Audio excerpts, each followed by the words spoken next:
Changes in your diet not only affect you physically, physiologically inside, but also mentally, how well you think, psychologically, how well you feel. But you'll never know just how good you can feel until you put it to the test and try eating healthier. Welcome to the Nutrition Facts Podcast. I'm your host, Dr. Michael Greger. Today we feature a wide variety of research, and we start with a study that reveals an effective way to help people reduce their meat consumption. According to a survey of more than 30,000 U.S. residents, a third of American adults self-identify as meat reducers, meaning 1 in 3 of us are trying to cut down on our meat consumption. Why? For those earning less than $40,000 a year, the number one reason is cost. For those earning more than $40K, the number one reason is health.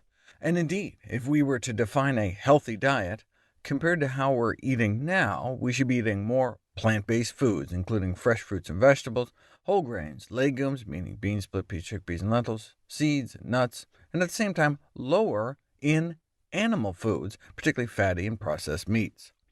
In an editorial entitled Plant-Based Diets for Personal Population and Planetary Health, co-authored by the chair of nutrition at Harvard, healthy plant-based diets are not only more sustainable, but have also been associated with lower risk of chronic diseases, such as obesity, type 2 diabetes, cardiovascular disease, and some cancers. What do we mean by plant-based? Basically, any diet that reduces the amount of animal products and increases the amount of plants. Again, vegetables, fruits, whole grains, legumes, nuts, and seeds. Transitioning global diets towards healthy plant-based dietary patterns would require large-scale public health efforts, but could be instrumental in ensuring future human and planetary health. Indeed, the IPCC, the Intergovernmental Panel on Climate Change, describes plant-based diets as a major opportunity for mitigating and adapting to climate change, and includes a policy recommendation to reduce meat consumption. OK, but how do you do it? In a systematic review of experimental studies on strategies to reduce meat consumption, one of the most effective experiments came out of the Midwest.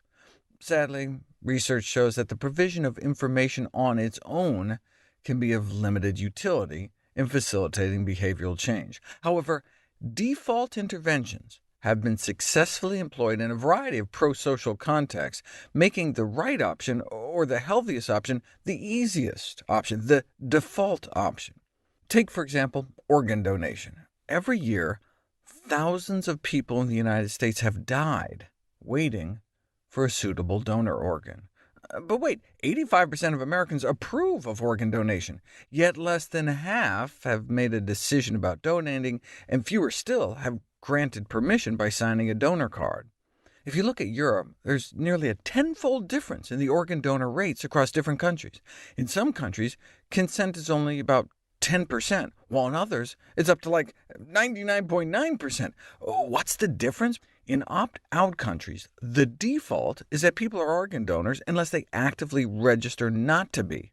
In the opt-in countries like the United States, the default is nobody is an organ donor without explicitly registering to be one. So there's all sorts of calls for campaigns to change public attitudes about organ donation, but remember, 85% are already on board. If we want to change behavior and not just attitudes, changing the default condition may be more effective. So does it work for diet? In the default treatment, participants received at their table a menu listing only 5 meat-free options, but they were informed, verbally and in writing on the menu, that they could also consult a second menu that was posted on the wall about a dozen feet away, which had your standard array of popular non-vegetarian dining hall dishes. And in the control condition, both lists of options were mixed together on the same menu they were handed. Now, when you do that, only a minority of people choose the meat-free options, between 5 and 40%, depending on if you describe the meat-free options in an appealing way, like pasta with Provençal vegetables, or in unappealing terms like vegan calzone. OK, but what about the default condition, where the menu in front of them is all meat-free? They can still get up and order all the meat they want, but the alternate menu is a few steps away. You're not taking away any people's options, but just by making it the default, meat-free choices shot up like to 75 and 90%. Even an unappealingly described meat-free option totally won out. And even just adding more veg options from a quarter of the options to half the options may increase the sales of the veg options between about 40 to 80%. In our next story, I share a touching story of the power of plant-based eating for chronic kidney failure. Is it possible to ameliorate chronic kidney disease using a whole food plant-based diet? While animal-based protein ingestion, and meat, dairy, and egg white protein ingestion, promotes an acidic environment in the kidneys, inflammation, and stresses the kidneys to what's called hyperfiltration mode, plant-based protein can be alkaline-producing and anti-inflammatory and contain kidney protective properties. So what if you have kidney patients eat a plant-dominant low-protein diet, abbreviated adorably as Play-Doh, I guess for plant-dominant?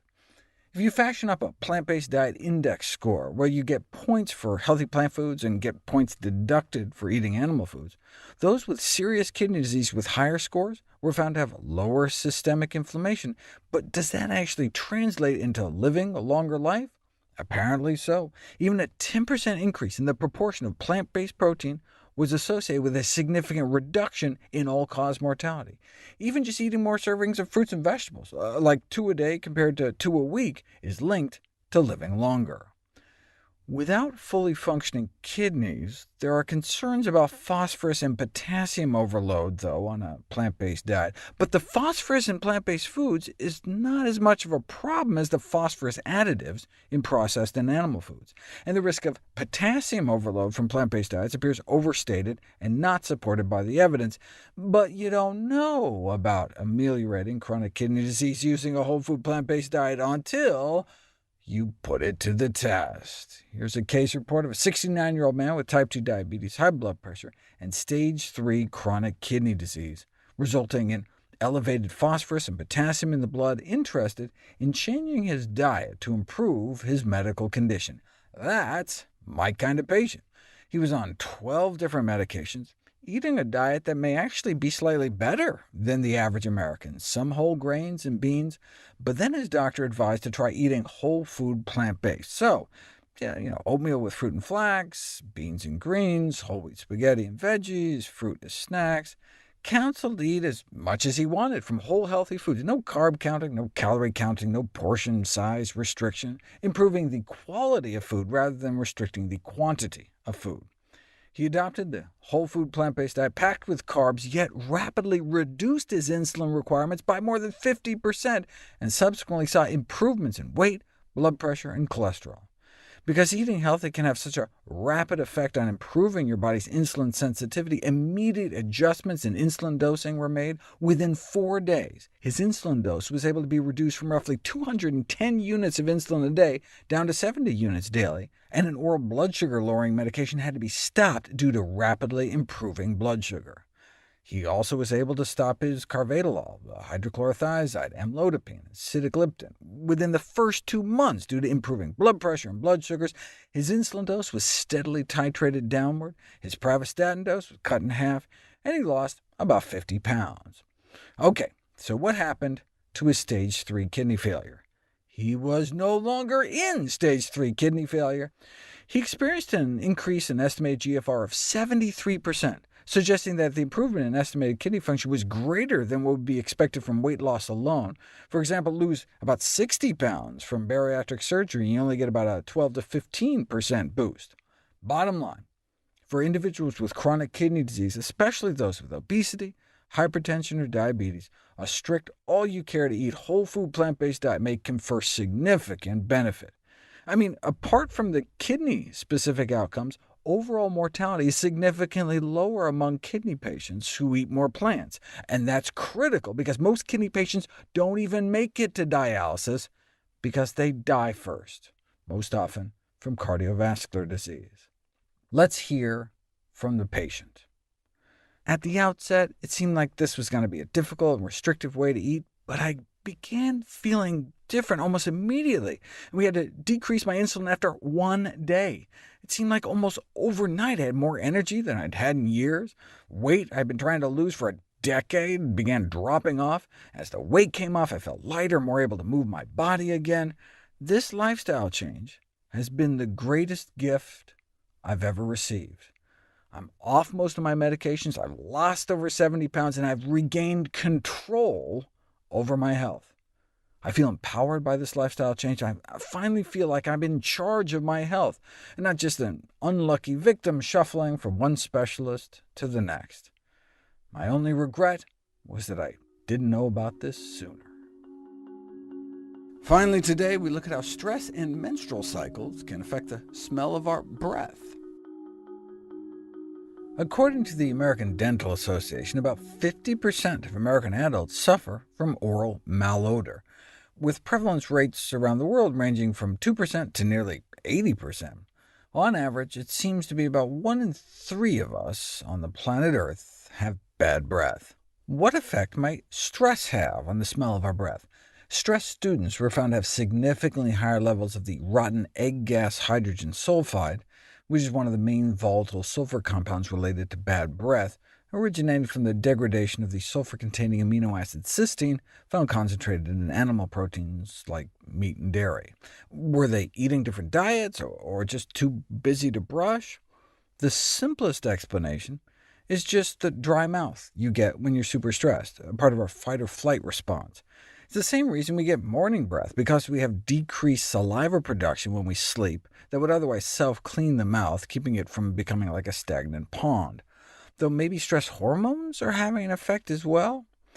We suspect sex hormones may play a role, since though men and women have the same before and after rise in bad breath compounds after a stressful situation, women seem to start out with higher baseline levels. Gender appears to play an important role. Women have significantly worse morning breath, for example, and bad breath is affected by the menstrual cycle. In fact, that's listed as one of the causes, so-called menstrual breath. As you can see, there are higher levels of bad breath compounds in the mouths of women in the premenstrual and menstrual phases, compared not just to men, but the follicular phase of their own cycle, meaning like the first half before ovulation. So maybe bad breath is a hormonal thing more than just a dry mouth thing? But salivary flow is also lower in menstrual and premenstrual phases. So is this all just about having a drier mouth during stress in certain times of the month? How could you tease out the effects? Well, what about studying stressful periods? PMS, premenstrual syndrome, is a stressful state characterized by irritability, tension, mood swings. Is the menstrual dry mouth and bad breath just due to period stress? Apparently so. If you split women up into those who experience PMS and those who don't, it's only those with PMS who suffer the rise in bad breath compounds as their period arrives, but the salivary flow was not statistically different. So the result suggests that a stressful situation can be a predisposing factor for bad breath that may have nothing to do with dry mouth or salivary flow. So what's going on? It's the effects of the stress hormones themselves on the production of bad breath compounds. They drip some stress hormones on bad breath bacteria, hormones like adrenaline and cortisol, and they started churning out more hydrogen sulfide. What can we do about it if we can't treat the cause and reduce the stress? I have videos on dietary changes that can help, as well as tongue-cleaning methods, and I have videos in the works on the effects of gum chewing and the best mouthwash to use that doesn't kill the good bacteria in your mouth. We would love it if you could share with us your stories about reinventing your health through evidence-based nutrition. Go to nutritionfacts.org/testimonials. We may be able to share it on social media to help inspire others. If you'd like to see any of the graphs, charts, graphics, images, or studies mentioned here, go to the Nutrition Facts Podcast landing page. There you'll find all the detailed information you need, plus links to all the sources we cite for each of these topics. My last 2 books were How to Survive a Pandemic and my How Not to Diet cookbook. Get ready this year for the launch of How Not to Age, and of course all the proceeds for the sales of all my books goes directly to charity. NutritionFacts.org is a nonprofit science-based public service where you can sign up for free daily updates on the latest in nutrition research, with bite-sized videos and articles uploaded nearly every day. Everything on the website is free. There are no ads, no corporate sponsorships, no kickbacks. It's strictly non-commercial, not selling anything. I just put it up as a public service, as a labor of love, as a tribute to my grandmother, whose own life was saved with evidence-based nutrition.